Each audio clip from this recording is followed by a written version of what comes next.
بسم اللہ الرحمن الرحیم۔ اگر دولت سنبھال سکتے ہو تو کسی بھی نماز کے بعد انا اعطیناک الکوثر سینے پر ہاتھ رکھ کر پڑھ لیں، ذاتی مکان، گاڑی، بے تحاشا دولت آ جائے گی۔ محترم ناظرین، آج کا قیمتی وظیفہ میں آپ کو بتانے جا رہا ہوں۔ یہ ایک خاص عمل میں آپ کے ساتھ شیئر کر رہا ہوں۔ اس وظیفے کی اتنی برکت ہے کہ آپ کے بگڑے کام سنور جائیں گے۔ آپ کا دولت کا مسئلہ ہے، لڑائی جھگڑے کا مسئلہ ہے، گھر میں تنگ دستی، محتاجی ہے، گھر میں لڑائی جھگڑے بہت زیادہ ہیں، اگر کوئی بات نہیں مانتا، یا کاروبار اس میں برکت نہیں ہے، یا منافع نہیں ہے، یا کاروبار چل نہیں رہا، بس یہ ایک وظیفہ کرنے سے جو معجزات ہوں گے آپ دیکھتے رہ جائیں گے۔ اور کافی لوگ ایسے ہیں جو وظیفہ کر کے تھک گئے ہیں لیکن ان کو کامیابیاں نہیں ملتی، ان کے راستے میں اسی طرح کی رکاوٹیں ہیں، اسی طرح کی بندشیں ہیں۔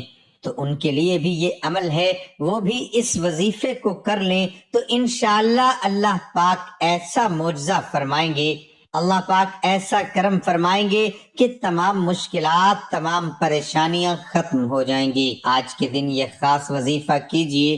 اس سورت کو پڑھنے والا آج تک کبھی کسی حاجت سے محروم نہیں رہا۔ اس آیت کو پڑھنے والے کو مانگنا نہیں پڑتا اور اسے مل جاتا ہے۔ میرے بھائیو، نبی کریم صلی اللہ علیہ وآلہ وسلم نے فرمایا، اے عبداللہ بن قیس، کیا میں تمہیں جنت کے خزانوں میں سے ایک خزانے کے متعلق نہ بتاؤں؟ میں نے عرض کیا، یا رسول اللہ صلی اللہ علیہ وآلہ وسلم، کیوں نہیں، ضرور بتائیے۔ تو آپ صلی اللہ علیہ وآلہ وسلم نے فرمایا، تم کہو لا حول ولا قوت الا باللہ، نہ گناہ سے بچنے کی ہمت ہے، نہ نیکی کرنے کی طاقت مگر اللہ کی توفیق صحیح ہے۔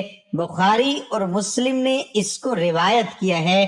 تو میرے بھائیوں، آج کا یہ جو وظیفہ ہے، اس کو کتنی تعداد میں پڑھنا ہے، کس وقت پڑھنا ہے، اور اس وظیفہ پڑھنے سے کیا کیا فوائد آپ کو ملیں گے، آج کی اس خاص ویڈیو میں ہم آپ کو اس کے متعلق سب کچھ بتائیں گے۔ حدیث پاک صلی اللہ علیہ وسلم کا ارشاد ہے، اے لوگو، اتنی عبادت کرو جو قابل برداشت ہو، کیونکہ اللہ ثواب دینے سے نہیں رک سکتا یہاں تک کہ تم خوف عبادت کرنے سے اکتا جاؤ گے۔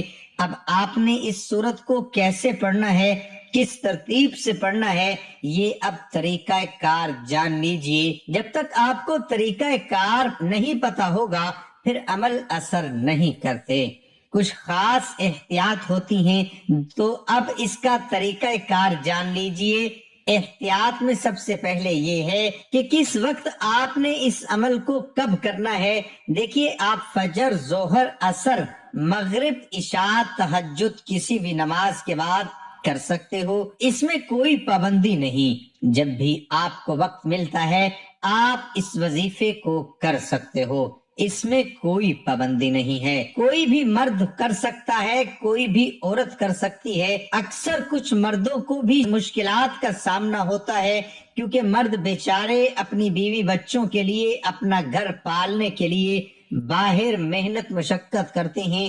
اسی طرح کچھ عورتوں کو بھی بہت سے مسائل ہوتے ہیں، وہ بھی اس عمل کو کر سکتی ہیں، اور لازمی کریں تاکہ آپ کی زندگی میں آسانیاں آئیں۔ دولت، پریشانی، جو بھی آپ کا مسئلہ ہے، بس آپ نیت رکھ کر یہ پڑھو گے، یہ عمل کرو گے تو آپ کے مسائل حل ہو جائیں گے انشاءاللہ۔ اس وظیفے کی برکت سے اللہ پاک کی خصوصی رحمت ہوگی۔ عورتیں اس کو خاص ایام میں بھی کر سکتی ہیں، اس میں بھی کوئی پابندی نہیں ہے۔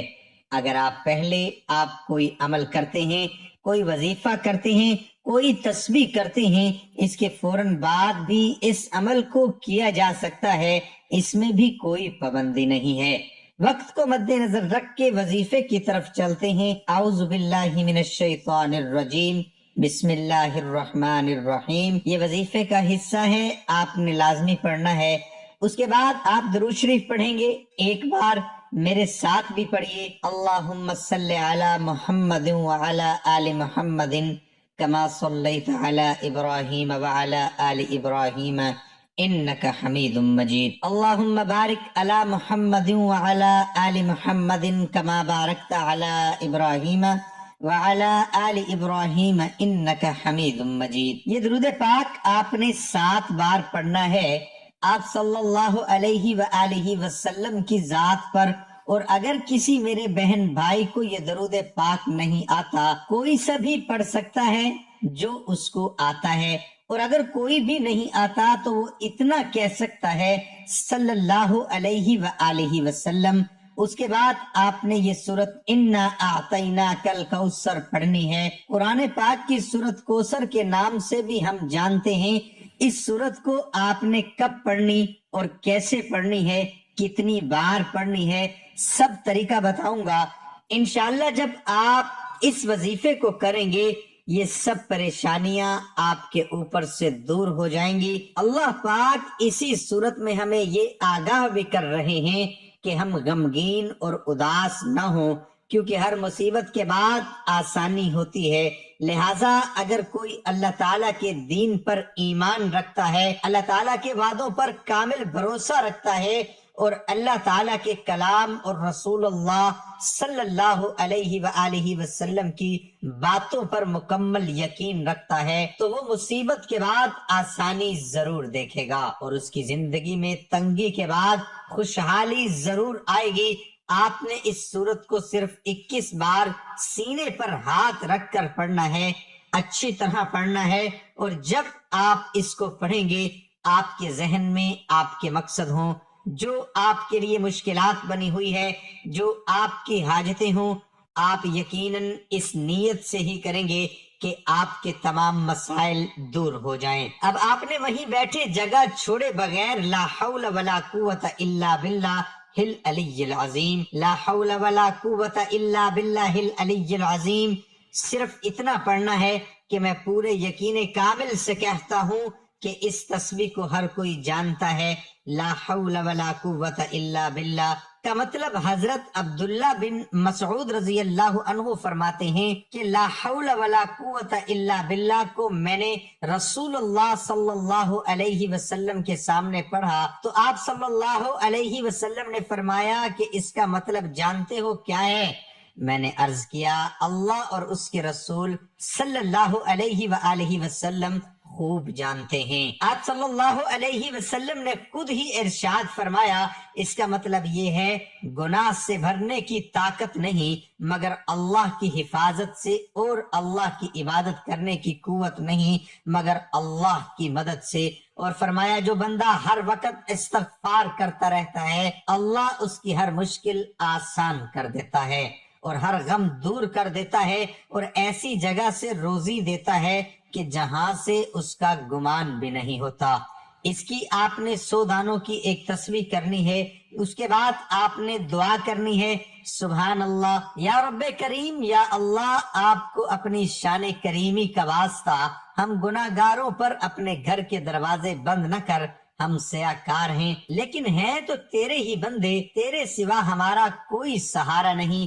یا ذوالجلال والاکرام ہم تجھ سے اپنے گناہ کی معافی مانگتے ہیں جو تنہائی میں کیا یا محفل میں کیا، نادانی میں کیا یا انجانے میں کیا. اللہ اپنی شان کریمی کے صدقے، اپنے کعبہ کی عظمت کے صدقے معاف کر دے. تمام دوستوں سے گزارش ہے کہ اللہ تعالیٰ کے 99 ناموں میں سے ایک نام ضرور ٹائپ کریں. اللہ ہم سب کا حامی و ناصر ہو. اللہ حافظ.